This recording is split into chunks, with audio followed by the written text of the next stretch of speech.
This is FCTV, fan-controlled television. Programs created and produced for the fans, by the fans of fan-controlled sports and entertainment. As always, power to the fans. And now, it's time for the show! Oh, yes. You bet your bottom dollar. You bet your dollars to donuts that this is happening. Put money in your hand and make it, because we'll do it. We will do it. Oh, yeah. Friday vibes. Hi, I'm Kenny Stevenson. Hi, I'm Alex Enriquez. Hello, welcome to Fan-Controlled Fandom. And if I may say, gentlemen, start your engines. Hey-o, let's start our engines. Big news out of the fan-controlled sports entertainment space. We're going to be plugging this a lot today. But tomorrow, at the 2024 Xfinity Series race at Talladega Speedway, fan-controlled sports and entertainment is teaming up again with the SS Greenlight Racing to give literal control back to the fans over the number 14 Chevy Camaro. So this is going to be, the driver is going to be Mason Massey this time, which was voted on by the fans. All the stuff that's on the color of the car was voted on by the fans. And if you watch the race live and are on the Control app, you'll be able to vote on all kinds of stuff happening throughout the race. In my mind, we're voting on things like should we take these tires and just chuck them and try to ride this thing as much as we can on just the studs? But that probably won't be a vote. But that's the kind of stuff I want to see. I want to put a bunch of votes on. You just crank that wheel hard to the right suddenly. Yes or no. We put 3 live monkeys in the car. That's the kind of stuff I want to see on my fan controlled app. Probably not, but it will all be streamed live on this same Twitch stream, YouTube, Twitter. Josh McCougar will be on live with people who know a lot more about NASCAR racing than myself, and I don't think I'm speaking out of turn by saying Josh as well. So that's tomorrow. I believe the race. I don't know what time the race is. I'll get that figured out. I'm assuming sometime in the morning because it's Talladega. So we're doing. I'm gonna say 11. I'll have that information. Here's the thing. You can Google it yourself. I know, but we're here talking to the folks. We might as well give them the times for the races. I mean, I'm sure when Jess gets on, she'll let us know. There we go. Freddie Airmail. Adjust my seat here. That's fine. Freddie Airmail says tomorrow race 4 p.m. Eastern, 1 p.m. Pacific. We are talking 10. Well, no daylight saving. So 10 a.m. Hawaii time. We're looking at 9 p.m. if you're in the UK, and the stream is going to start 30 minutes prior. So this is all exciting stuff. But you know what also is exciting? The Cape Space, which is where we fan-controlled fandom is operating, and based on the Cape Space we're talking space, we're talking superheroes, we're talking about both of those things. And the title of our show is, I guess we're just talking about animation now all the time, because again, like other things come up, but we're like, let's just keep talking about X-Men and Bad Batch. And that's what we're talking about, more X-Men, more Bad Batch, because guess what? It's still freaking rules. Although I will say today, we will definitely be talking about something that happens in a lot of content, which is something called table setting, because these were about as table setting can be in your storytelling. Yeah, and we'll get to that. These were both the big lift hills of the roller coasters of the TV shows. Exactly. We are real. Yep, nice and slow all the way up, but we did learn some stuff. I want to get into that, but first we got to talk about the quick pieces of nerd news. It's called Quick Hits, and there's a stinger. Here it comes. Quick Hits. You've got How does that feel? I know Alex imparted in some adult beverages last night. How does that, hearing the Quick Hits theme, feel for your head this morning? It made me evacuate all of my bowels very suddenly and violently, which we're gonna, we'll just deal with that later. which is the intent. Hold on 1 second. And let me just say, don't drink. Everybody out there, don't drink anything. No beverages of any kind. Sip water sometimes only. The rest of it, just stay away from anything because it's all made to hurt you. It is truly all made to hurt you. So one thing that I think I did not really even occur was happening this week. It just dropped today. So I think there's maybe a world where we should probably do this on the show, but I guess Rebel Moon Part 2, The Scargiver, just dropped on Netflix today. Hold So on a second. Let me get a bit of the old. No.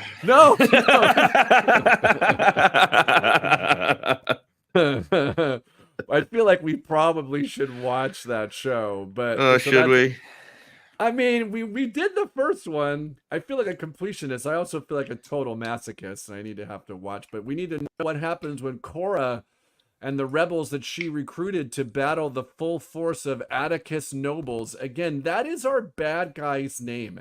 Atticus Noble. Like, that alone should get you fired off a set. But nope, we're still rolling along with this. And get this, here's the news I didn't put this. Zack Snyder is apparently already working on part 3, and he says he could see the Rebel Moon franchise wrapping up in, I don't know, 4 to 6 films. Kill me. You know what? Just keep fine. It's like if there was a troubled kid in your neighborhood, and he's like, oh, every time we're all playing, he comes around and screws everything up, and then you suddenly find out he got all the best new toys of the season and a big playpen, and he's just over there keeping to himself. It's like, hey, he's just not messing with me, and that's good. It's cool. He's having his fun time, whatever. The more we can keep Zack Snyder busy on the Rebel Moon, the less time he has to be considered for, like, I don't know, an MCU project or something. Oh, good God. Wouldn't that just be like an absolute travesty? So there is something I did not put on the show notes this week, but it is the rumor mill is a buzz on the Marvel social media that Sam Raimi is actually going to be directing the next Spider-Man movie, the next Tom Holland Spider-Man movie, which is absolutely wild, but it would be insane if it was like Zack Snyder to direct Spider-Man 4. That would almost hurt. Truly. You know that thing where, like, you kind of feel queasy, and when people bring up food, it makes you feel even queasier. Like, that's what the Zack Snyder conversation is doing to me. Like, it's legitimately upsetting my stomach to talk about Zack Snyder right now.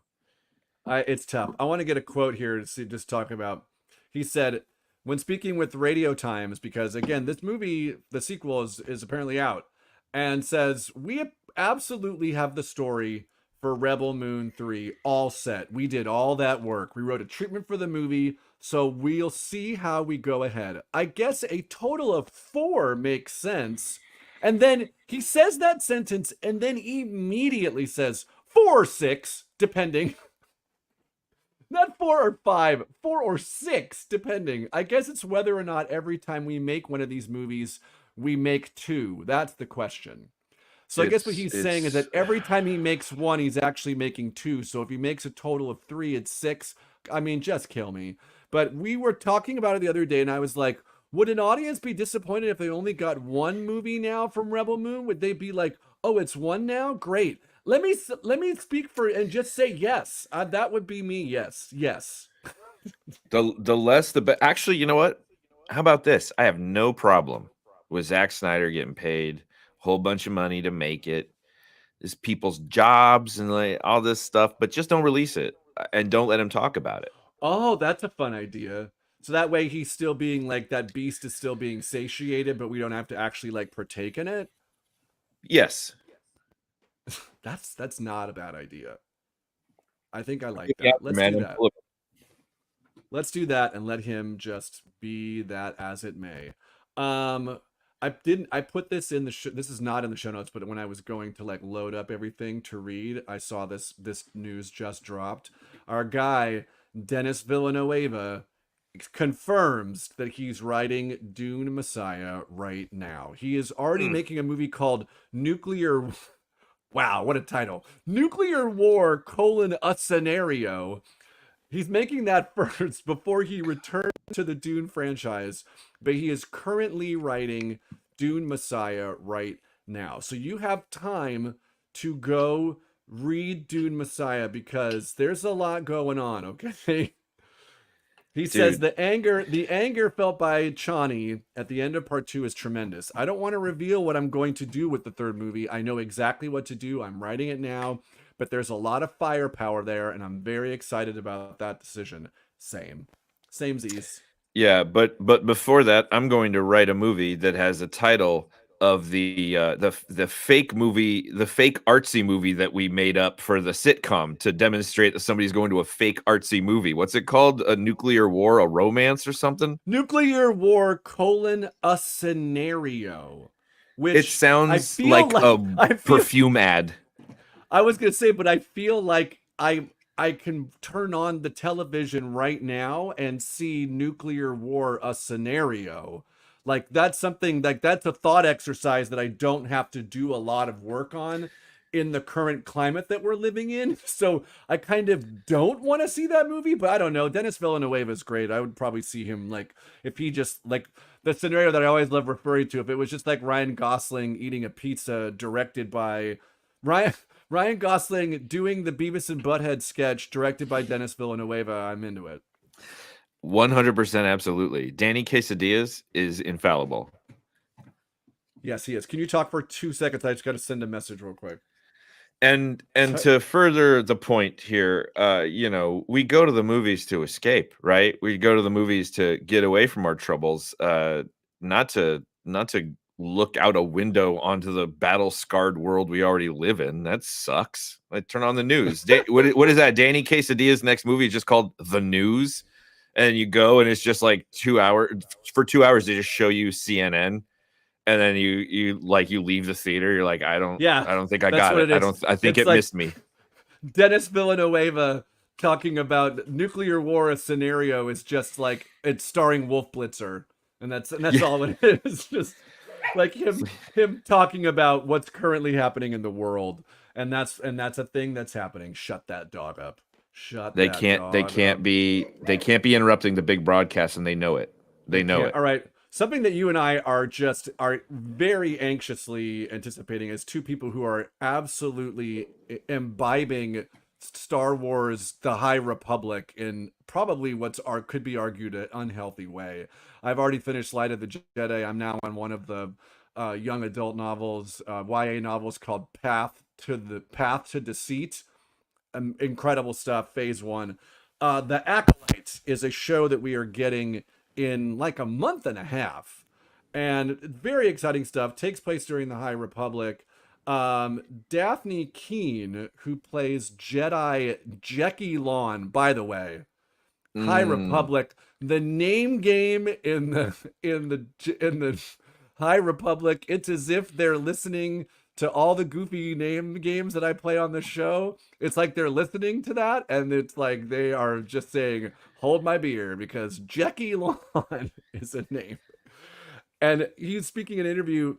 Apparently, they are saying that there is a lightsaber duel in the Acolyte, that it's going to give the lightsaber duel in Phantom Menace, the Duel of the Fates, a run for its money. He said while shooting this lightsaber battle, he said it was a very frequent conversation we had. It was very much, we want to top the Darth Maul fight, the most iconic fight, I think, in the Star Wars cinematic universe. It's such an amazing fight, and we were also excited about the saber fights. A lot of just saying the word fight a lot. There's such a skill and a craft that it feels so OG Star Wars and feels so impressive when you see it at a viewer. He then went on to add, it was my favorite part of filming. I loved the whole training process. Everyone was excited about it, which made them much more fun. Our incredible stunt team created this kind of fusion of different martial arts, and we were really trained in how to use the sabers. I feel very comfortable with a sword now, and I know that Charlie does too. I know that JJ does too. We were all in there for hours a day training. I mean, this is like This is like Babe Ruth calling his shot here. This is pretty big here. Well, first of all, the Anakin Obi-Wan fight at the end of 3 is the superior fight. And second, I was counting down for when this person was going to say, and also I could probably use a sword now. Like, I knew it was coming. Yeah, like, right? Like, hey, I can use a sword now. I mean, of course, you better be. I mean, crap. If you're trying to say you're trying to, because it's Ray, who is Darth Maul? Ray Parker? Ray Stevens? Not Ray Stevenson. Ray Parker Jr. Ray. Just wait till you get to the game, my friend. Oh boy. I think it's Ray Park. Just Ray Park. Thank you very much, Ray Park. Thank you. One of the like renowned swordsmen, like I believe like an Olympic gold medalist in fencing. Like that's who you're talking about in terms of wanting to best with your sword play. So you better be damn good with the sword if you're gonna try to throw those knowledge bombs out there. Wow. I mean, it makes me more excited for the show. Do you remember though that first episode 1 trailer and seeing the second blade pop out of the lightsaber and seeing that like how fast the lightsaber combat was? It was just, and I don't think I've felt for any sort of fan property, anything like that. I have not felt that level of anticipation that I felt after seeing that first trailer for anything. I 100 million %. I'm going to say something right now that I don't think is controversial. The trailer. You think that the white race is? Oh no, wait. What were you going to say? Sorry. I was going to say that the trailer. First of all, we're fully frozen on my end. Okay, now we started moving. The trailer for Phantom Menace is an overall better film going experience than the going to the movie to actually watch the Phantom Menace. Like I remember watching the trailer before. I didn't see it before Meet Joe Black. That was the one that was where the first trailer dropped. Before that, I think I saw it after something else. But I remember seeing that and being like, you could not have painted me more giddy. I was like, that was the highest I could possibly be. And then I remember sitting in the movie theater and just could not be more hyped. And then it's like, opening crawl, a trade dispute is being talked about. I'm like, okay, no, we're okay. Yeah. We're still going in here. We're still going in. We're still. No, it's okay. It's okay. It's gonna be okay. It's gonna be okay. And then it's like, okay, these aliens are definitely racist, but okay. We're still, where we going on? We're going. Oh, and then it's getting more racist with the whole other guy. We've got these aliens are kind of racist too, and it's okay. It's okay. Because great. But why is? Oh, all right. And so Natalie Portman, but aren't they gonna fall in love? And she's clearly like 5 years older than him. Okay, sure. That's a kid. That's okay. No, we're good.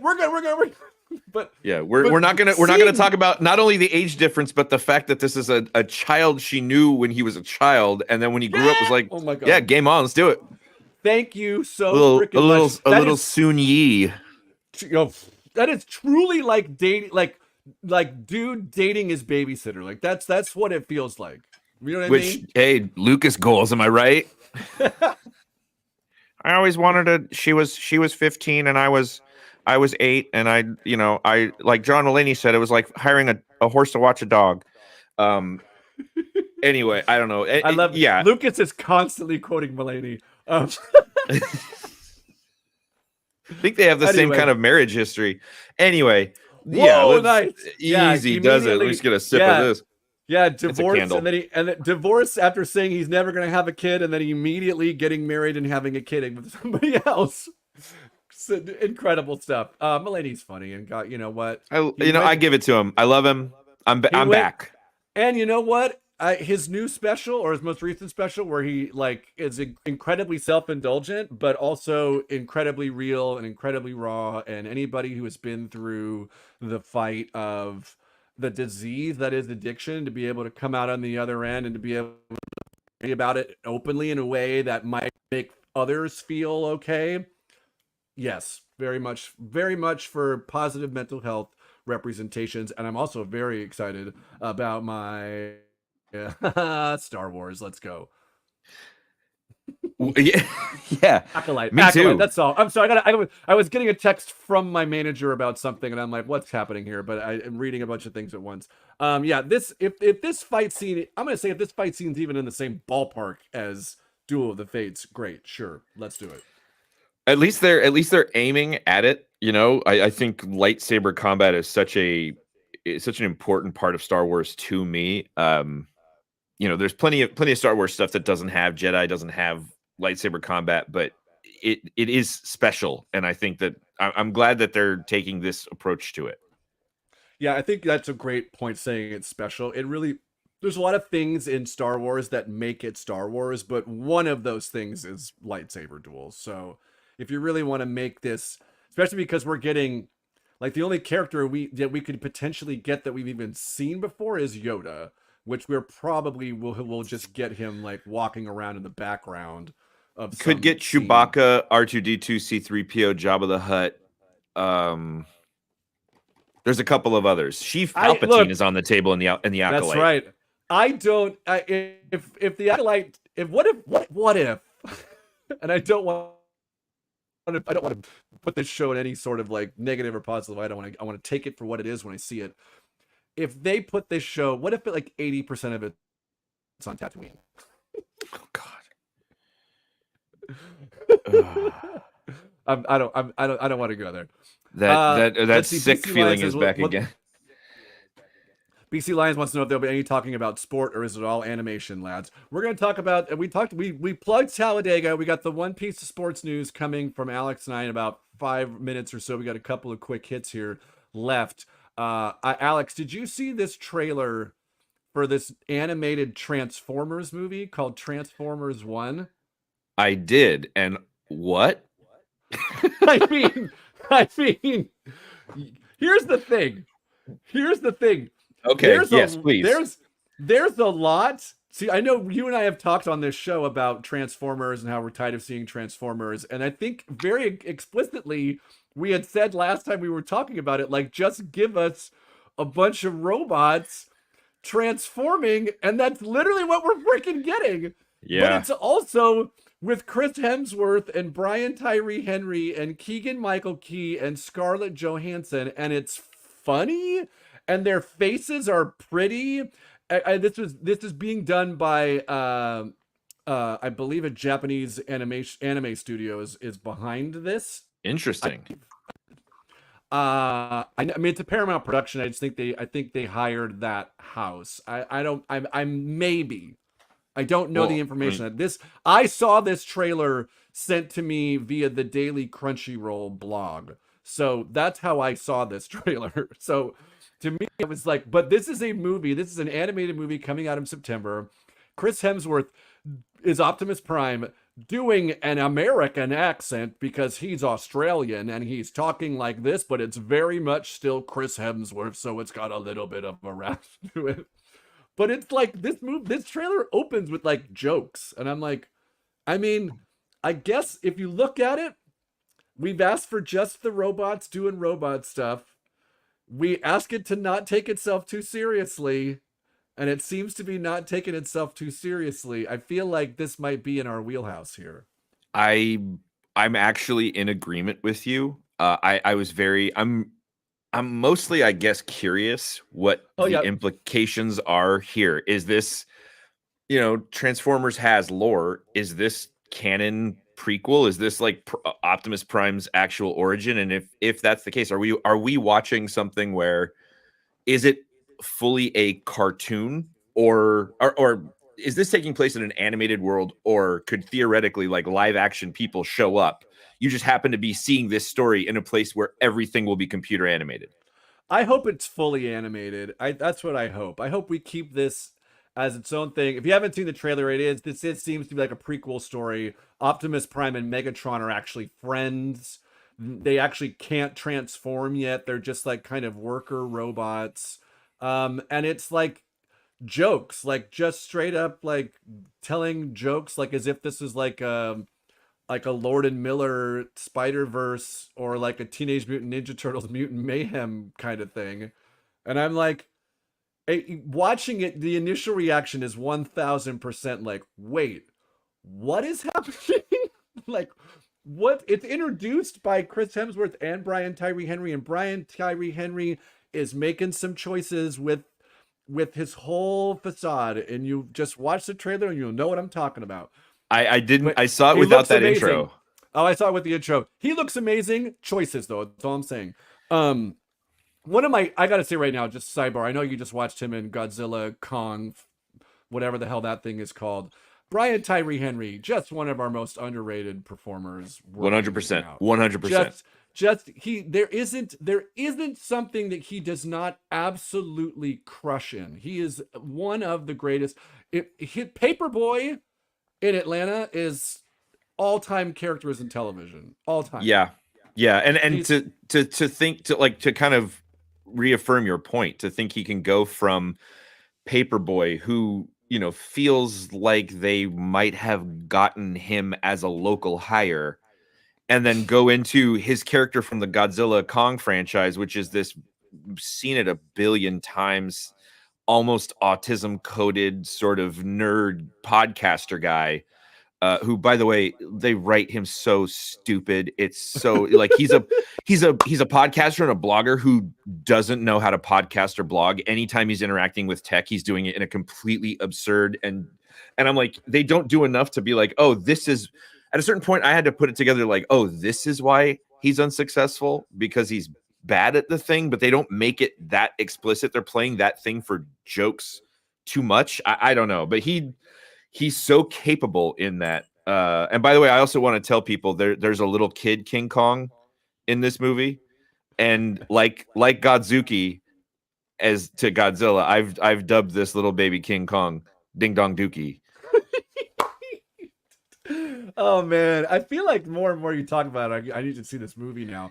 But yeah, this Transformers movie, it's coming out in September. It's definitely like piqued my interest. It's definitely like everything we've asked for from a Transformers property. And frankly, it is what I would like to see the Godzilla King Kong monster stuff go to, because there we go. That stuff works so quote unquote well in the movie that anytime they're not doing that, I wanted a countdown in the corner to, if they were doing like the people stuff, I wanted a little countdown clock in the corner going like, yeah, but the monsters are coming soon. It's just this, it's King Kong, and like the clock is his watch. He's going like this, like more monsters, or the scene has to explicitly include the characters going, and we're doing these things in this scene because it's going to make the monsters happen sooner and better. I'm like, yeah. No, it's going to be cool. This is the time to go to the bathroom. Yeah, there is no Godzilla or King Kong or any of the monsters. I got to do something about it, because I got to tell you, the MonsterVerse is positing a world that has been. There's been, let's just say, like, I don't know, 10 full cities in this universe that have just been reduced to rubble from just monsters fighting. And yet we still have scientists who are like, oh, let's wake up the monsters to have fight the other monsters. And it's just like, no one at any point is like this is the one scenario where I feel like billionaire trying to get off the planet is the hero. Like, we got to get off this planet. Like, I don't want this on my current Earth. I want billionaire to take his money to actually save the Earth as opposed to get off it. But like, in that scenario, why we're still there makes no sense to me. It really, and they do deepen the reality of this world where there's just places you can't go because monsters live there. Like, and there's monster attacks all the time, and King Kong or Godzilla is handling it frequently back and forth, and like stuff is still around. Like, they hadn't gotten to Rome yet, and that was actually kind of refreshing. It was the first disaster movie that took place in a major world city after I'd been there. I was like, oh, hey, look, I know where that was. That's amazing. The piazza. Hey, and it's the Not With the Gone. No. No manja. Also, too, like, let's talk about mental health. Just billions of people suffering from just the mental trauma and anguish from these monsters. And everyone seems to be so chill at the beginning of all these movies. Everyone's doing so well, it seems like oh, everyone's still well enough to be quippy and stuff. It's like, well, I don't. I think it posits a reality where everybody's kind of stupid. Even the smart people in these movies are really sort of stupid and dumb. So I don't think they have like the capacity to abuse their imagination with anxiety, or to maybe even point. feel trauma. That's a good point. It's a very good point. I had one more story, but I don't. We need to talk about it. Some Jurassic World movie casting, and it's none of the cast is anybody who's been in a Jurassic World movie. So I guess we're just rebooting the reboot of the reboot. So dinosaurs of the adaptation of the 40-year-old book. The dinosaurs will keep coming whether you want to see them or not. And based on current box office, we don't, but we're still going to get them. So that was the quick hits. Alex, we are on the sport bank. This is what BC Lions wants. He wants some sports talk. This is one piece of sports news from Alex and I. Fan Controlled Racing is going to be at Talladega, but I'm assuming you are taking us out to open wheel racing for this weekend. Open wheel racing, and in fact, very wet wheel racing for last night or Friday morning, rather's sprint qualifying in Shanghai, China for the Chinese Grand Prix coming up this weekend. And an official fan-controlled fandom.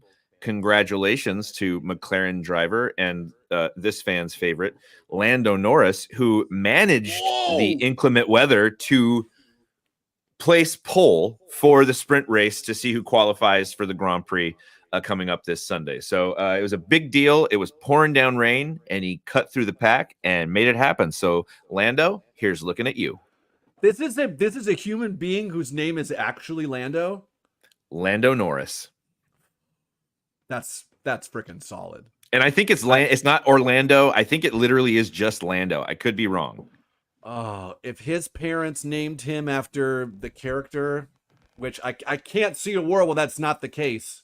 I don't want to look it up to find out either way. Yeah, that as far as we know, he's named after Lando Calrissian, and that's fantastic. He does wear little capes in the car. He wears like a little. Does he have sex with the car? All the time. He's always getting penalized for it. They're always like, "Oh, there he's in the pits again." Ted, Lando's back in the pits. He's making love to his car. He's not getting penisalized. Anyway, there's Kenny, you're not allowed to say that on Twitch. They told us. My piece of sports news, we had the NBA playoffs are tipping off tomorrow, but of course we have to do the play-in tournament. This happened. We have the finals today, but we have 7 and 8 and 9 and 10 play each other in the West and the East. In the West, we had the Lakers playing my Lakers. They're mine. I own them. The Lakers playing the New Orleans Hornets. Nope, Pelicans. And the winner of that game was the Los Angeles Lakers. They go on to play the Denver Nuggets as the 7th seed, and then the loser of that game, the New Orleans Pelicans, plays the winner of the 9-10 game, which was between Sacramento and Golden State. Sacramento won that game, which is, I got to say right now, this is kind of what my whole sports news is about. We need to re-rank the NBA playoff seeding. The Golden State Warriors are a team that was 10 games over 500, arguably a better team than last year's team that was the 6th seed. In the East, the 76ers were the 7th seed. They beat Miami Heat. They are now playing the New York Knicks as the 2 seed. And the Miami Heat is playing the winner of the Chicago Bulls and the Atlanta Hawks with the Chicago Bulls. Both the Bulls and the Hawks were teams that are several games under 500. And they have a chance to be in the playoffs in the East. We need to reseed. It's weird that a team that is as good as the Golden State Warriors are sitting at home, and another team between the Pelicans and the Sacramento Kings, teams that are also 10 games over 500, are also going to be staying at home. Let's do it. We need to fix this. What is this? The USX NFL or whatever? The UFL? Anyway, the XFL last year, you mean? When they did Arlington Renegades? Yeah, they did the thing. Speaking of doing the thing. Thinking about doing the thing, I know you were out just doing the damn thing. That's probably what you were doing last night when you were having some adult libations. You were probably hitting the grindstone, getting us all kinds of corporate sponsorship. Alex, who's our sponsor for the week? I was hitting the drink after the meeting with the folks, Ben Shapiro and the folks at the Blaze. Unfortunately, they're throwing us some dough. But Unfortunately, unfortunately, so they want to promote a new project they have on their network as a response to the X-Men that they claim are too woke now. And so they have a show called Hero School Team. And it's a team of people who gain enormous power from believing in Jesus hard enough, and not because something about them is special or different. And so they wanted me to read the origins and profiles of some of their characters. And so the first one is Alpha. He's the leader. He has 10,000 TikTok followers, and he smugly makes simplistic political points while eating food, and that gives him authority or something. There's QAnon Shaman, who has the power to adopt the cultures of other people at will, and the Asker, who has the ability to say insane, sometimes bigoted things, but never gets called out because he's always just asking a question. I'm just asking. So that's those. We're going to hear more about some of the members of Hero School Team coming soon from Ben Shapiro and all the folks over there. That sounds absolutely terrible. That is one of life's biggest things, is just saying, or I don't mean to be. When someone's like, look, I don't mean to be rude, but you're a garbage person. Yeah. But look, I'm just saying. Okay. My dad always says back to that, boy, imagine if you meant to be. It's incredible. All right, we're at the point now. We're just talking about animation now all the time. That's our main topic. We're talking about episode 6 of X-Men 97 and episode 13 of Star Wars The Bad Batch. And the reason why we're doing both this week is because both these episodes did something that a lot of streaming content does, especially stuff that's in a linear season like this, which is table setting. Table setting in an episode is where essentially nothing happens in terms of action, in terms of broad story strokes, but all you are doing is setting the table so that in the next episode, or in the next several episodes, as it seems in the case of X-Men 97, have a great weekend to you. BC Lions, have a great weekend and wishing you well. Cheers. Cheers, BC Lions. BC Lions. We're getting real close to training camp, my friend. I'm excited. So these shows that we got stuff, but we also just got stuff that's clearly just getting us ready to get more stuff. So let's start with X-Men 97, which the Guga we got in this episode. Holy moly. Holy moly. We're going to talk about it. But this is episode 6. It's called Life, Death, Part 2. This is a continuation, meaning that was the name of the Storm and Forge story from 2 episodes. It is directed by Chase Conley, written by Charlie Feldman. The first episode that was Bo DeMeo did not have any sort of hand in. During a war between the Shi'ar and Kree empires, I told you there's a lot of Guga, Shi'ar Empress Leandra Neramani announces her engagement to now healed Charles Xavier. Refusing to accept her sister marrying a Terran, Deathbird, God, it's just this so much, invokes the right of Madasha and challenges Xavier to purge all of his memories of Earth to prove his loyalty to the Shi'ar. Xavier's refusal to renounce his memories of the X-Men results in a battle between the Shi'ar Imperial Guard and Deathbird until Xavier pulls everyone into the astral plane to educate them on coexistence. Just next level stuff. This lesson is interrupted by a psychic vision of Gambit's death. Xavier decides to call off the engagement and return to Earth. At the ranch, Forge uses his mother's spellbook to expel the demon, and then Storm helps him search for a rare cactus that can cure the poison. Storm finds the cactus in a cave, but is concerned by the adversary once again. Cornered by the adversary. Overcoming her fears, Storm regains her powers and defeats the adversary. Storm heals Forge, and then they learn about the attack on Genosha. Elsewhere, Trask is the person who made the Sentinels, is confronted by the person responsible for the attack, Mr. Sinister. Alex, what'd you think of the episode? Great googly moogly. This is such a smart and mature show with so much dumb googa in it. But they, I was watching the new Rockstars breakdown, and they reminded me that Charles Xavier says something crazy that it says 4 18-syllable words in a row, like these projections are just a manifestation of your philosophical underpinnings. Like, that's how he just talks, and it's not it's not dumbed down or blunted by another character going, "Hey, would you say it in English, Doc?" He's just the show approaches its audience at such a level that I'm constantly impressed by.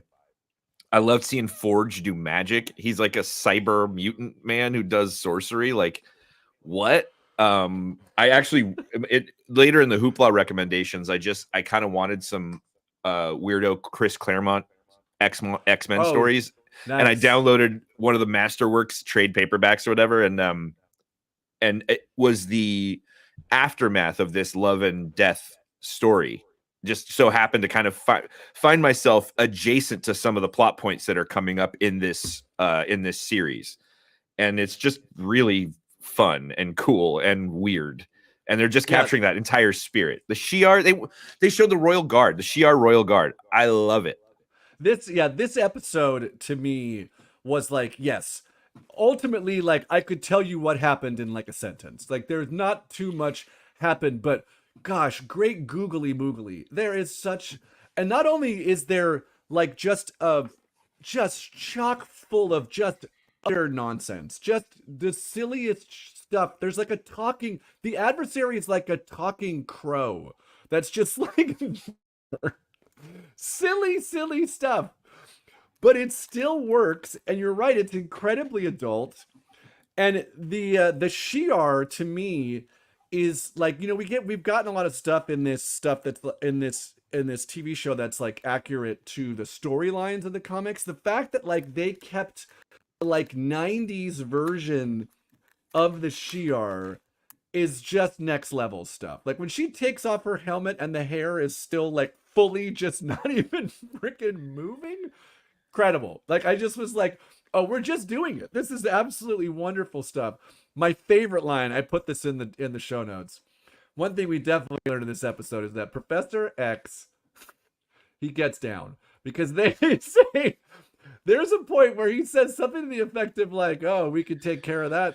We could, like, I don't mind being on my back or something. And she's like, don't worry, we can take care of that later tonight. I was like, oh yeah, all right. Gets down, man. Yeah. They not only do they do these things, but it stirs to mind some specific things they might be doing with each other. And look, I think the legs don't work, but I don't think there's anything wrong with that third leg, if you know what I'm saying. I mean, I think Charles knows what is up, and I think what is up? It's downstairs member. You know what I'm talking about? But his psychic abilities too. I think he would be such a considerate and probably intense lover.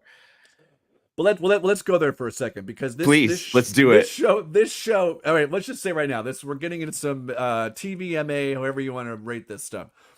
This show posits something that we talk about on this show quite often, which is if it's an alien walking around on its hind legs like a human, you can have sex with it.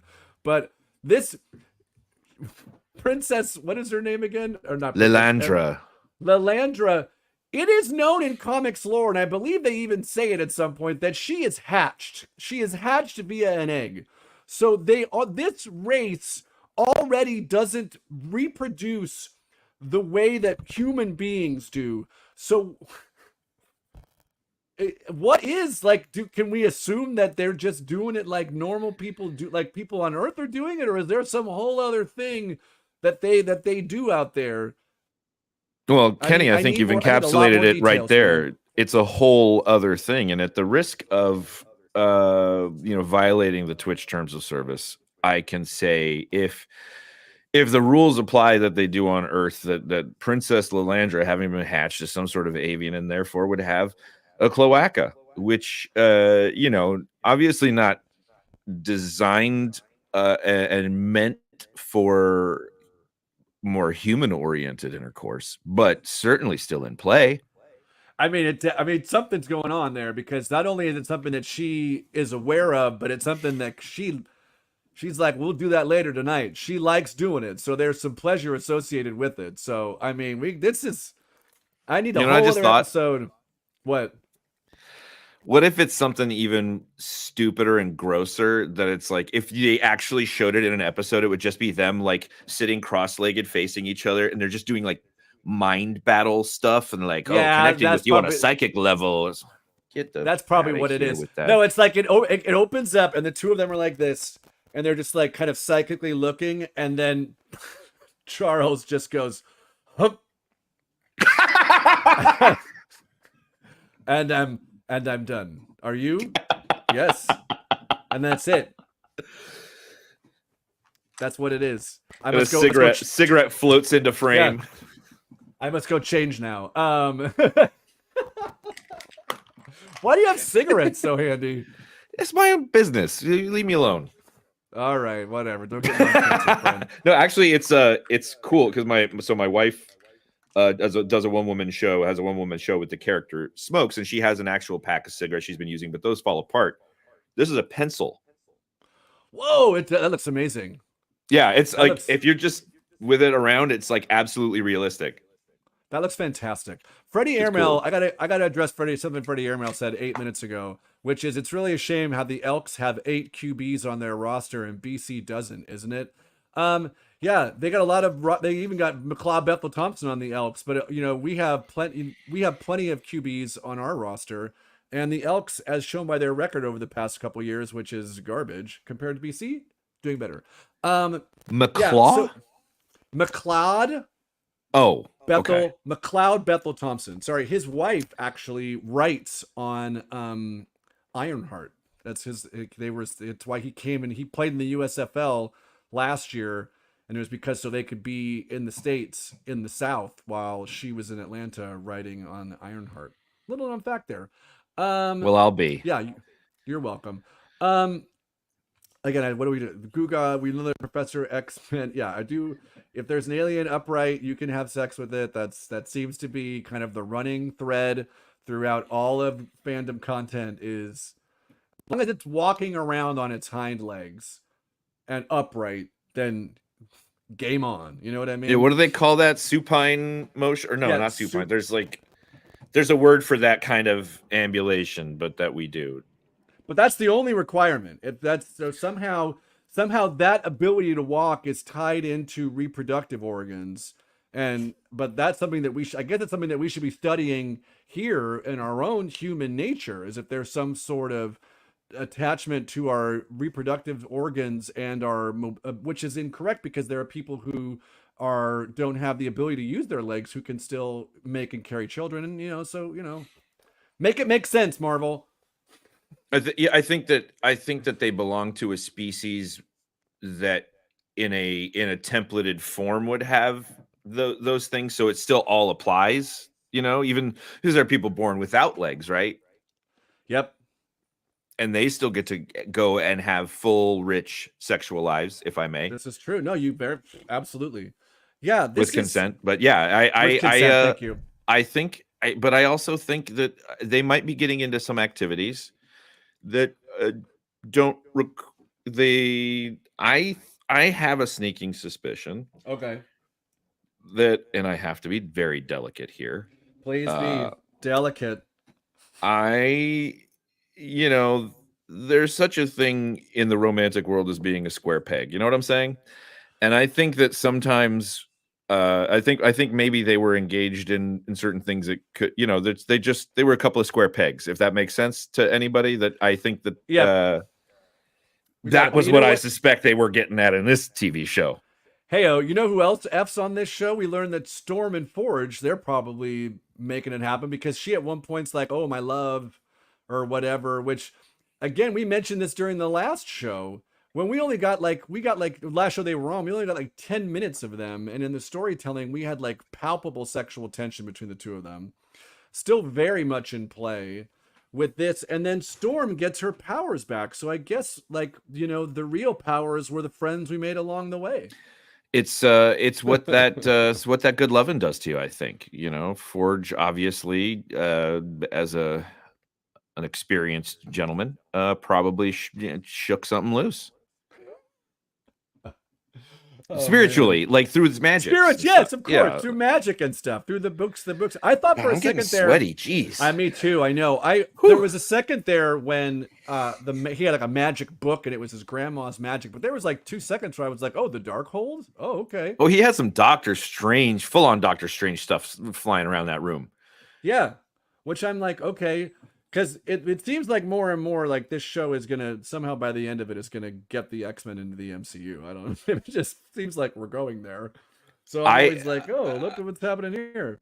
I wouldn't mind it, and I think there's a preview that indicates we're going to be getting Captain America at some point in this series. I wouldn't mind it if they just went, "This is the MCU now. We're just going to make these as movies, and they'll be out in the movie theater." I'd be like, "Cool, let's do it. Sign me up. I'll be there for every one of them." Yeah, well, they said this week, the creator of the show, what's his name? Bo DeMayo.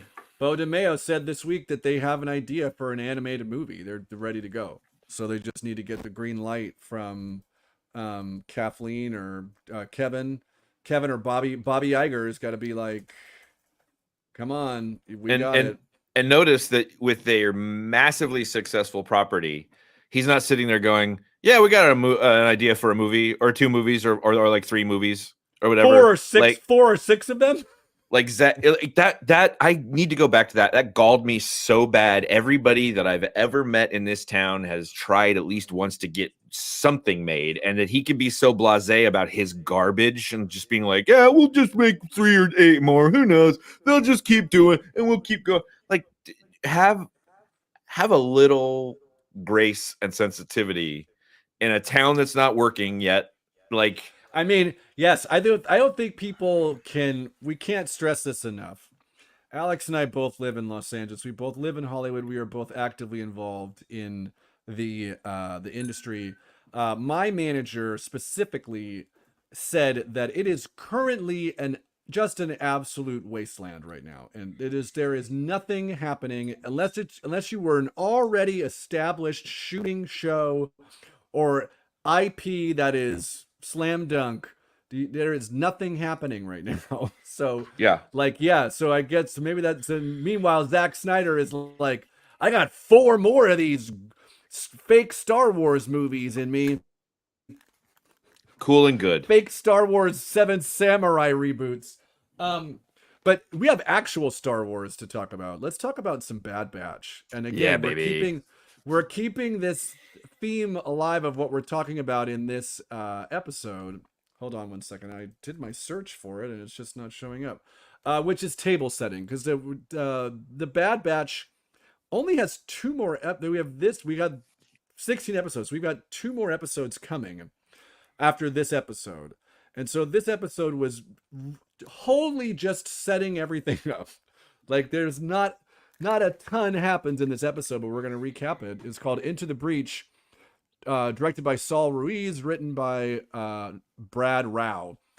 Omega is introduced to her fellow Project Necromancer test subjects, Eva, Jax, Sammy, and Baron. One of them is just a straight baby. She tells them that she escaped from Tantus before and plans to do so again using a passage behind their cell walls. The Bad Batch and Rampart rendezvous with Echo and a stolen Imperial shuttle, which they use to infiltrate an Imperial relay station at Coruscant to find the coordinates for Tantus. Unable to extract the information from the station's databanks, Echo decides to sneak aboard a science shuttle bound for Tantus and disable its proximity sensors. This allows the others to dock on the vessel stolen shuttle just as it enters hyperspace. Alex, what did you think of this episode? I thought that there was plenty more going on in this episode than there was our X-Men episode. Absolutely. And a lot of genuine tension, especially like you mentioned, that final moment docking the ship to, and I know I'm not allowed to say that on Twitch, especially with the other thing, but when to make that final decision to clamp the ships together before it goes into hyperspace, like, there was genuine tension there for me as a viewer, because I'm like, they've already killed people, they've already separated everybody apart, like, whatever. And so them using that tension very effectively was something I was happy to see. I was very entertained. It was cool to see Omega as a child basically raised by SEAL Team 6 around other little kids. That's a really great point. Did a really good job of showing her, like, I don't think she can't be that much older than the oldest kid that's there, but she clearly is like grizzled. You know what I mean? Yeah. She's like seen some stuff. I was just gonna say she's seen some things in her 12 or 13 years on this planet, and actually not even across that, because she might be 13, but she's only been with the Bad Batch for what, like 2 years, maybe. Yeah, maybe 3 at the most. I mean, enough to get that really sick ponytail. Well, yeah. But although she ages rapidly, doesn't she? Didn't we see like a 3-week cutaway where it was like her hair had grown out and she had stubble or something? She's quite tan. I'll say that much. That little like sun planet that they're on before this, at the end of last season and going into this season, she definitely was laying out in the sun, because she's got that nice. She's got that New Zealand sun, baby. She's full, almost Maori. But she's not. This episode you're right, a lot more. There was like actual things that happened in this episode. The whole trying to sneak on to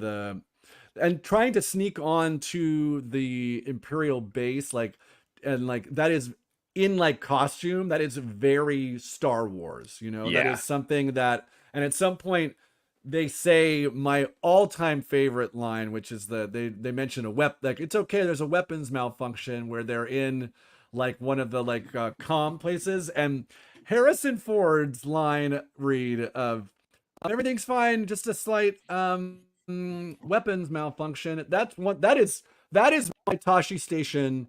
That is my all-time. That is my I got a bad feeling about this. That's my favorite Star Wars line. Period. We're all fine here now. How are you? How are you? And a little wince.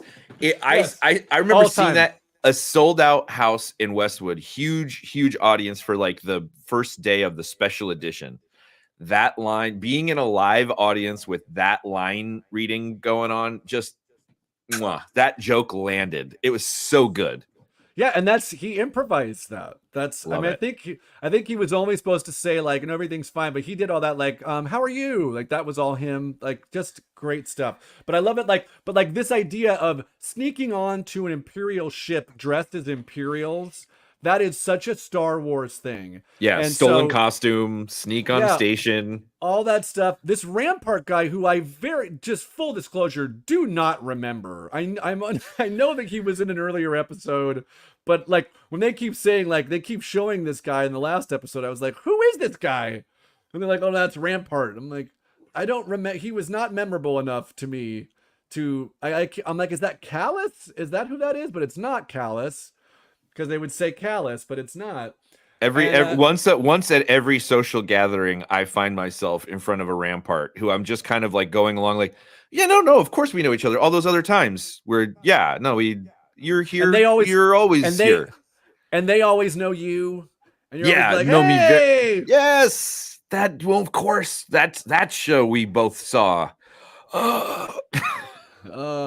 This is a true story. In college, I went to Cal Poly San Luis Obispo, big school, Go banana slugs. Mustangs. I am admittedly terrible at names, but by the way, a lot of people say they're terrible at names. I think it's more specific to say that you're good at names. I think everyone's terrible with names, right? Like, that's like no one's like great at remembering names, right? That's like any. I think I'm uniquely bad at it, but maybe you're right.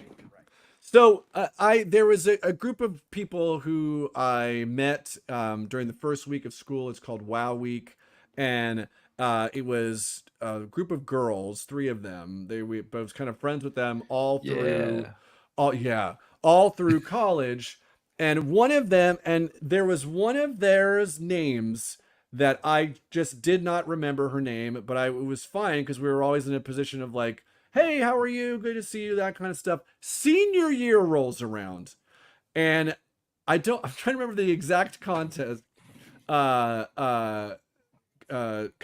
essentially I'm talking, and it's her and 2 of her friends, and I think at this point, one of my buddies is trying to set me up with one of the other friends, and it's like, it's gonna happen. We're like maybe gonna go on a date. It's really like we're both kind of into it, and we're talking, and then my friend's like, oh, who are your friends here? And I had to go like, well, this is so and so, this is so and so, and this is, and I hesitated just long enough, and she just went, "You don't even know my name, do you?" And I was like, "I do," and I just 100% did not. And it was one of the most embarrassing moments of my life. And this woman who I'd known for 4 years, who very much knows my name is Kenny, did not know her name.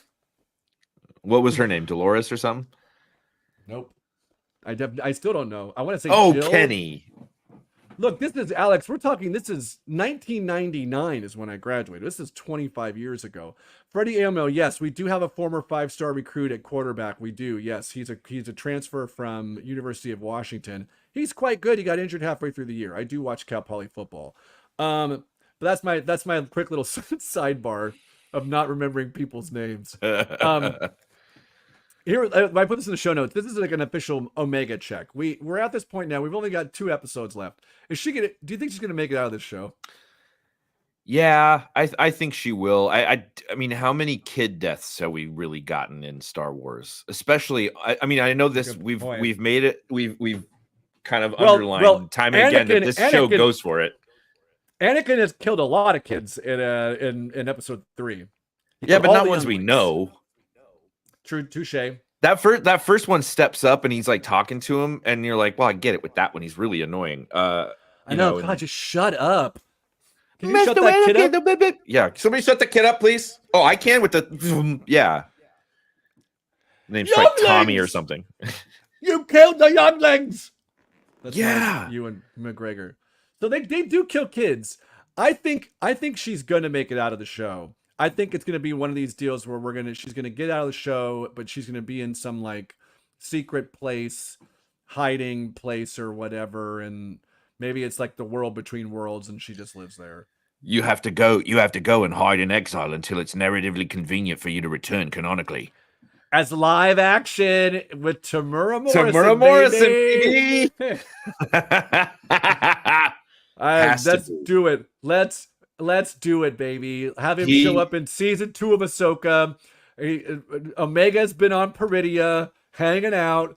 She took a space whale. That's what's gonna happen. Is she's gonna jump on a space whale, she's gonna be in Peridia, and they're gonna find her, and that's how they're gonna get off. That's how they're gonna get off Peridia. She's gonna be like, "Oh, well, I can get you off Peridia, no problem." My M count is very high. Tamura Morrison is gonna go to Hollywood Toy and Costume and go to the wig section and say, "Give me the Margot Robbie," and he's gonna show. He's gonna call up one of his friends and get one of their borrowed wigs. No matter how much you comb it, it still looks like garbage. Like that's what he's gonna do. This is all the stray little bent hairs that form a halo around it when the light hits it. Yeah, boy, wig talk with Kenny and Alex. Yeah, there's a lot of wigs. Kristen Wiig in the TV show Palm Royale. I highly recommend. I should watch. A lot of wigs on that show, and you know what? That Kristen Wiig, she's having a moment. She crushed on SNL. I gotta make an off hoopla recommendation to the audience because this is how I did it. I had already seen the Conan O'Brien Hot Ones, which is one of the single greatest pieces of media ever created, in my opinion. Oh, yes. So I watched it Thursday, and then I think Sunday, my wife was like, "Oh, we haven't seen the last 2 Saturday Night Lives, the one from last weekend tonight." And then I was like, "You haven't seen the Hot Ones." I put the Hot Ones on.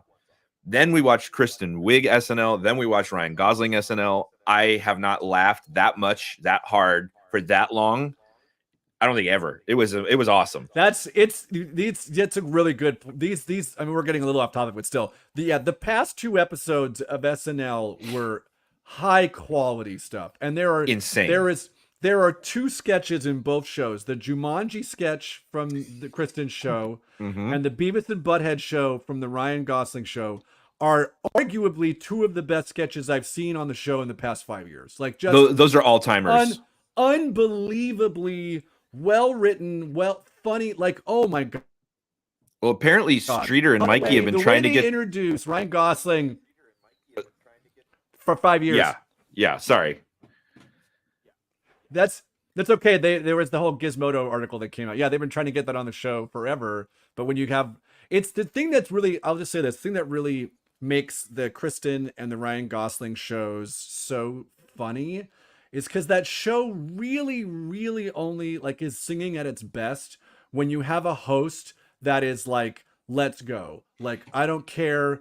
Put me Absolutely. in the goofiest thing. Let's do it. Like, a lot of times there's a lot of like, the hosts are good or whatever, but there's still a lot of hand holding, and there's still like very much like like I'm this person talking to the goofy character. But like when you have your host as the goofy character, it's always better. It's always funnier because you already are starting with so much humor and then surrounding it with the talented cast. It just, God, that Jumanji sketch absolutely destroyed me. Like halfway through, I was like, Yeah. this is my comedy. People arguing very seriously over utter stupidity is like some of the funniest stuff ever to me, always. I would say, to your point about the enthusiasm and ability of the host, like whatever you think about this person, Justin Timberlake is one of those people Crushes. who gets in, goes hard. Yes, there was somebody else this season who was actually Sydney Sweeney, shockingly good. She was great. And but it's the same thing. It's like you have to just be in. You can't just be like, oh, look what I'm doing on this. Because Ryan Gosling breaks in every single sketch. He breaks every single sketch. Like, but he sticks with it, man. And that's the thing. That's the difference between. We'll get off Comedy Corner in a second. But this is the thing. It took me a long time to realize why Jimmy Fallon bugged me so much when he was breaking in sketches. And this is what Ryan Gosling didn't do, but made it all still work. And I had a sketch when I was doing on my sketch team at the UCB, and there was a moment. This is one of my all-time favorite sketches we've ever done there. I just absolutely loved it. It's basically Death of a Salesman, but if Willie Loman was an astronaut. It's like played fully real, but like complaining to his family about his menial job that is astronaut.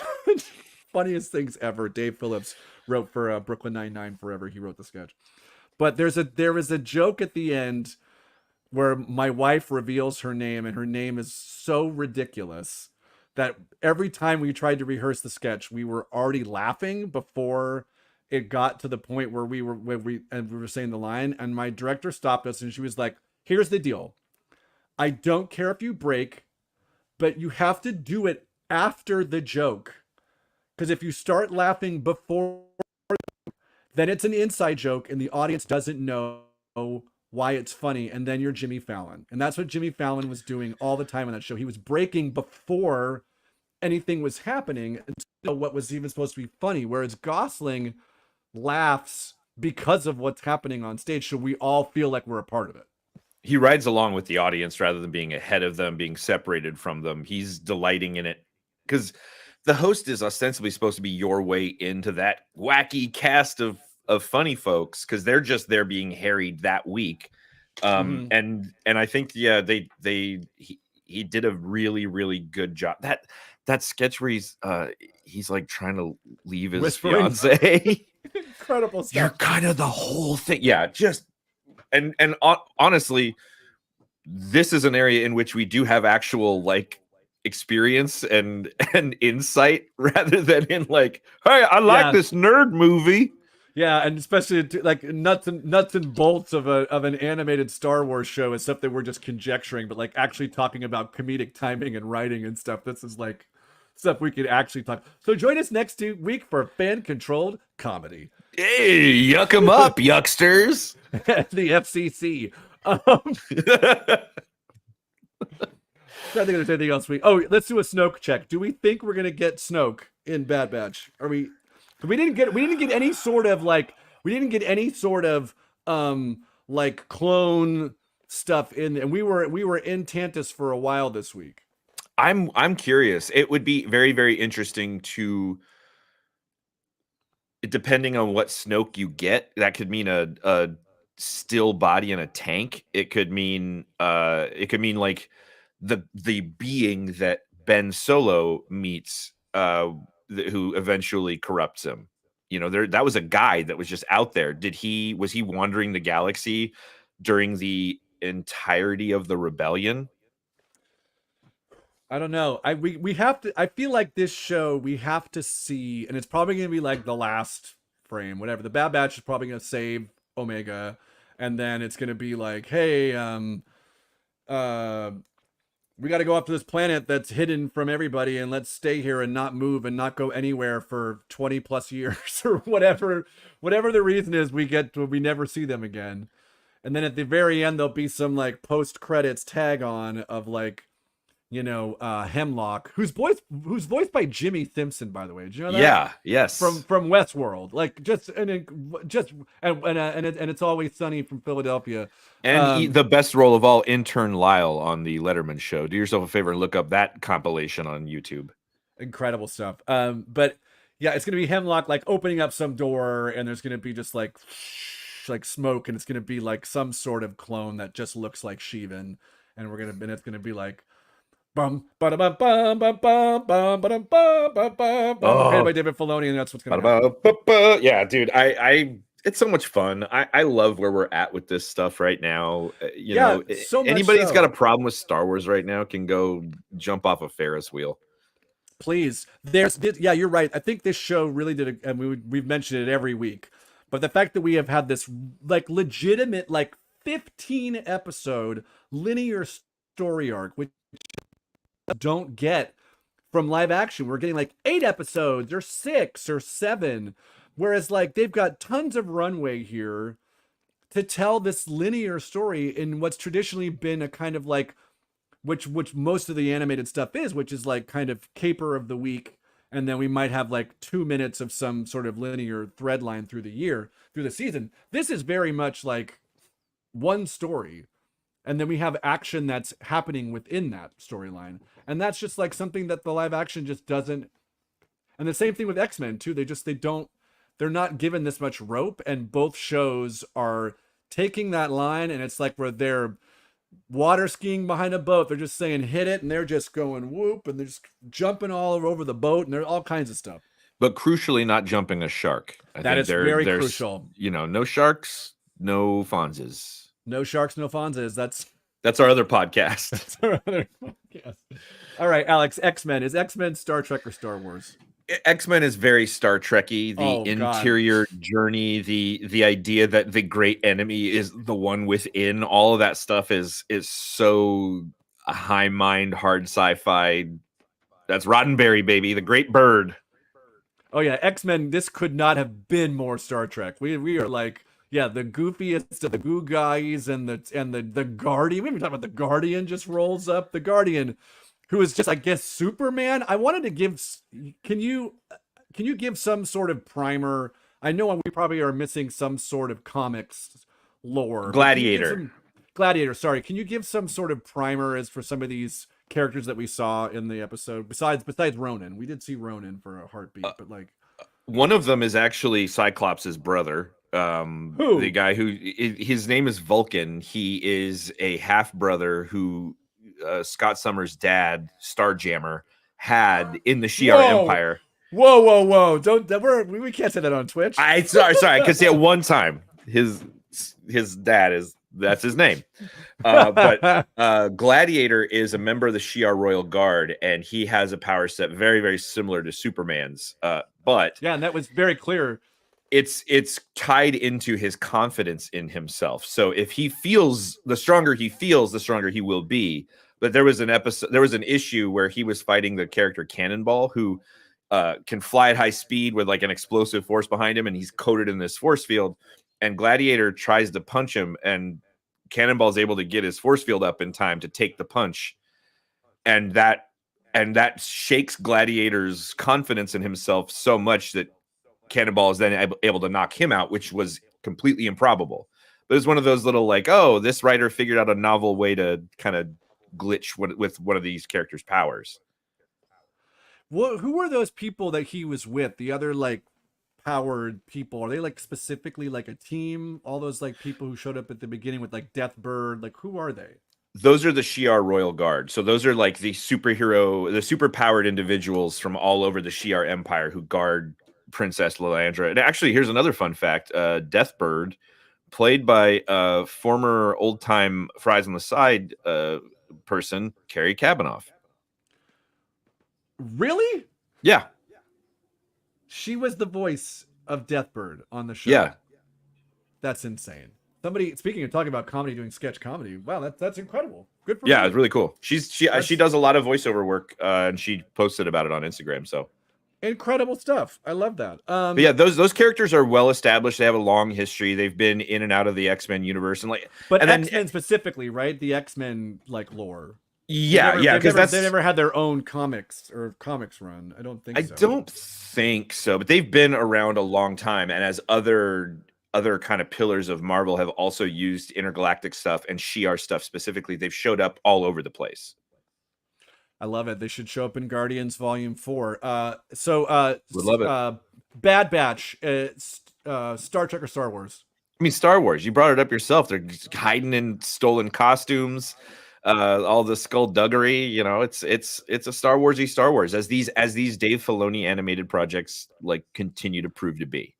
Yes, this is how you make content within your content. Is the Bad Batch. All right, winners and losers. Who's the big winner from this weekend?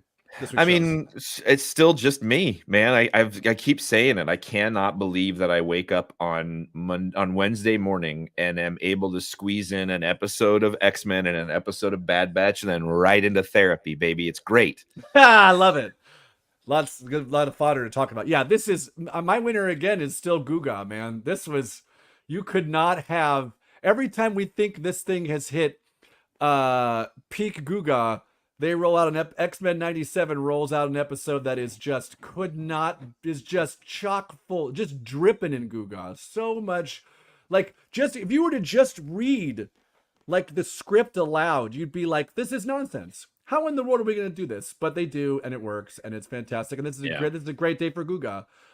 Big loser. I mean, look, we're in another world. We're in another planet. We're doing all kinds of. It doesn't make any kind of sense. We got humans effing aliens. There's no reason why Sam Wilson's boat just can't be I don't care. Just have it floating in space at this point.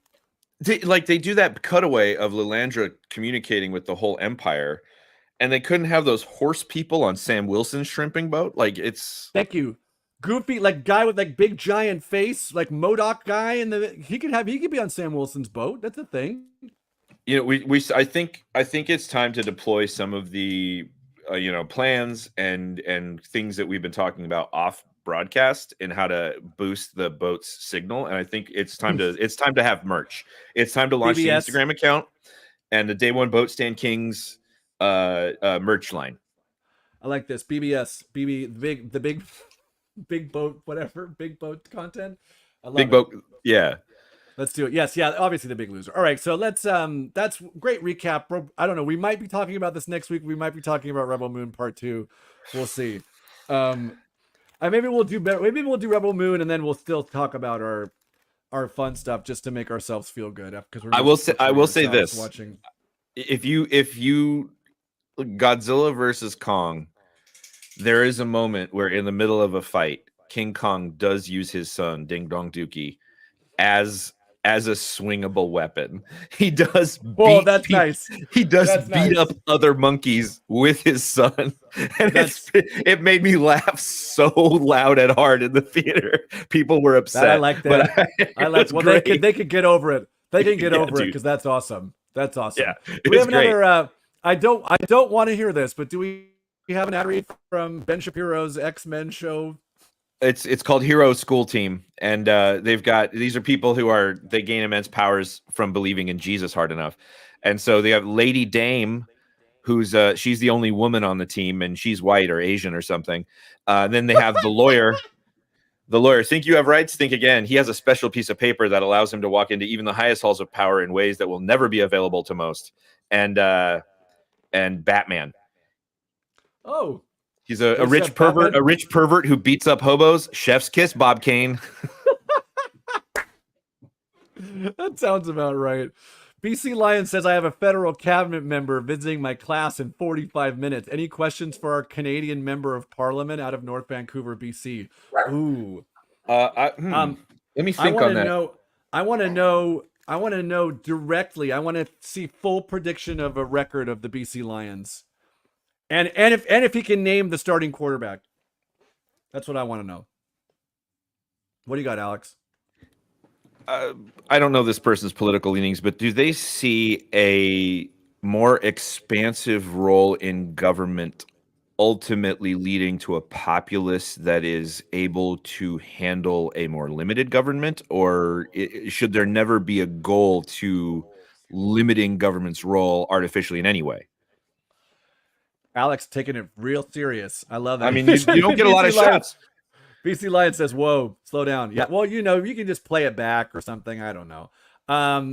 You know what time it is now, though, Alex? Oh, I love it. Yes. You ready? Here we go. It's game time.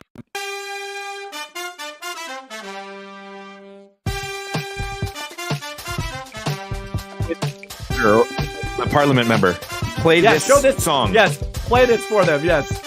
They're gonna get so fired up for their weekend. They're gonna impeach themselves. I think it started again. All right. Are you ready for the game? It's my turn. I was born ready. Let's do it. All right. Let me wait for the game to load here. All right. I have finally seen Ghostbusters Frozen Empire. Twice, actually. And while I can't give an actual review of the film because of my employment by the company that made the film, one thing I can definitively say is that there are a lot of people in this movie. At the final battle, there is literally 12 different people fighting ghosts. Which leads us to the new game. How many are you going to call?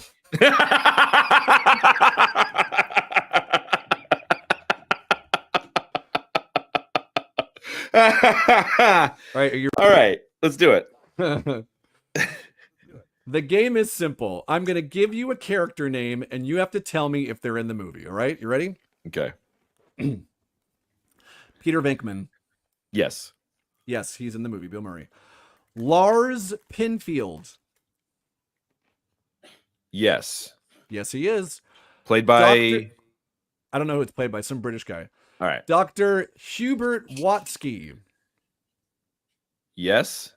Yep, it's Patton Oswalt. I've seen a ghost. Ray Stantz. Yes. Yes, he is. Louis Tully. Yes. Nope. Rick Moranis is not in the film. I'm not making this up. I've totally seen a ghost.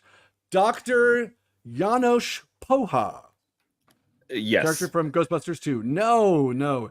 It's a thing I often forget when watching a movie about ghosts. You know, the true fact that I have actually seen a ghost. Nadim Razmati. Yes. Yes, that's Kumail Nanjiani. If I turn my head to profile as much as I can still see you in my periphery, that's what I saw. And I thought it was a person telling me to be quiet because it was late and we were out front being a little too loud. But then when I turned my head to talk to the person, there was no one there. It was a ghost. I've seen a ghost. Walter Peck. Yes. Yep, Dickless here is in the movie. Melody, a character named Melody. Yes. Yes, and do you know what she plays in the movie? What? A ghost. Not the ghost that I saw, because that looked more like a Oh. shadowy outline of a person that was definitely moving. Definitively moving. Did I mention that? It moved. Like there was nothing there, and then I saw a person walking towards us out of the corner of my eye, and then I turned to talk to that person, and it was gone, because it wasn't a person, it was a ghost. Why isn't this the first and last thing I think about every single day of my life is beyond me, but here we are, and this is me. That was How many are you going to call? Well, Kenny, thank you for that and sharing and being you. I've seen a ghost. I think I saw a ghost one time. Really? How do you there's no thinking involved with me. There was I can turn my head here as much as I can see you out of the corner of my eye and then see that you're a person. That's what I saw. And then I imagined turning and then there's no one there. That's what happened. I saw a smiling face from one side of a tree. And then when I was driving in a car, I saw it peeking out and I was like, what a weird looking person. And then when we were driving, there was nobody there. Like they were looking around a tree and then they went like this and there was nobody there. Ooh, and it was ghosts. A freaky, creepy, spooky face. I hate ghosts. Well, I know you're scary. No spooky scaries. I'll tell you what, if you see the Ghostbusters Frozen Empire, it might be a little too scary for you. Like for real. Dang it. Why do they got to do that to me? They know. I mean, it has all the things. I'll tell you what. I can't give a full review. There's a lot of people in the movie. You could have just had Kumail Nanjiani. It would have been perfect. He's fantastic in the movie. Fantastic. All right. It's Well, I time love that him. we briefly mentioned Hoopla recommendations. This is where you go, you put in your library card, and you can check out comic books. It's pretty great. Alex, what recommendations do you have for the folks? I think it's Marvel Masterworks Chris Claremont Volume 1. Like I said before, it really does put you in that prime weird sort. No, actually, it's X-Men Milestones, Fall of the Mutants. That's what I've been reading. And it's peak like 80s superhero stuff. Mark Silvestri's art is great. Ooh. And yeah, Chris Claremont really set the tone for who and what the X-Men are a couple of times. And not just like in comics, but also in like the popular imaginings of everybody when they think about the characters, sort of crossover wise. So yeah, definitely get into some of that Claremont, Cockrum, Silvestri stuff. Claremont Cochran, let's do it. I am, as I mentioned, am just like all in on the High Republic. I've actually almost finished all of Scott Pilgrim. I'm reading the last one right now, but I read a lot of the Marvel Star Wars High Republic, but did you know that there are Dark Horse Star Wars High Republic? It's called the High Republic Adventures. I'm reading volume 1. They're in phase 2. There are 3 phases of the High Republic, so I'm in 2, and this is a fun little thing. It's by Daniel Jose Older, illustrated by Tony Bruno, and they're shorter than what the Marvel comics are, but it's in that same High Republic, which is just a really fun time to be in Star Wars. So that's my recommendation. Curious there. why they split the line like that. I don't know, man. Fan Franimil 77 says, "Is Johnny Maisel still in this league?" Johnny Maisel, the fabulous Mr. Maisel, is still in this league. Alex, do you have any more? We have one more ad read from Ben Shapiro's X-Men show. The Hero School team is back, and they're even more full of Jesus-y power. They have Father Priest. He's the spiritual leader of the crew, and he will beat up all of Satan's armies with a great big cross. Just don't ask him about college or Samuel. Samuel. They also, one of their members is a Santa Claus who has accepted Jesus into his heart. And Mecha Reagan with atomic breath and a charisma that will erase all war crimes. Mecha Reagan. Oh my God. That's the Hero School team. I like that. Yeah, Johnny Manziel. As far as I know, Johnny Manziel is still in this league. When it kicks off, I'm sure he'll show up and play some and throw that pigskin around. He's Alex, Johnny Football. He's Johnny Fan Controlled Football. That's what he does, baby. This Johnny Fan Controlled Football. And that's what he does. Alex, this is the point where we ask what our dogs think. What did your dogs think of all this animation we're watching? Well, they were really stoked for another week where we were covering something that would keep me at home. But like I said, I had to go out and see that Godzilla King Kong movie. And I even told them about Ding Dong Dookie, and they were not impressed. They were, I think King Kong even has kind of a dog in this movie. There's like a fat lizard that comes in and bugs him and stuff. Like it's kind of his dog, I guess. I like that. My dog was in the living room X-Men, in the bedroom for Bad Batch. So she was like kind of torn. So I don't know if she was like just doesn't like Bad Batch as much, or if she just is like kind of over it after watching it. I don't know. She's tough to read. She's currently sleeping behind me though, so she's very much at ease. And well, we know what she feels about this show. She loves it. Of course. I love this show. I love you. We did. I love you too, bud. Another show. Where can the folks find you before we get the hell out of here? Duke_midnight on Threads and Instagram and wherever major magazines are sold. I'm Kenny G. Stevenson at TikTok and Twitch. I am Kenny G. Donut King on Instagram and Threads. I'm not going to tell you where I've been doing open mics, but I've been doing open mic every week now. I might do that ghost bit. I don't know if did that work at all? I thought it was funny. All right, we'll do it. I'll try it this week. But I'm probably gonna have some other shows coming up soon. And again, I want to plug the fact Fan Controlled Racing will be streaming tomorrow at 1 o'clock. The race is at 1 o'clock Pacific Standard. Half hour before the race starts, you can watch the live stream. You can be on your Control app, and there will be all kinds of things that you can vote on during the race. They've already voted on who's driving the car, the look of the car. There are going to be fans' faces on the car. That's like, I'll tell you one thing, I don't like watching NASCAR, but if you fan control it, I'll watch. Yeah, power to the fans. Also, if I can get a last minute plug in, follow Please my do. new TikTok account for my new show I'm going to be doing. The TikTok is called Tonight Alive, TONITE.alive. So you can follow the progress of me developing my show and find out when it's going to be on.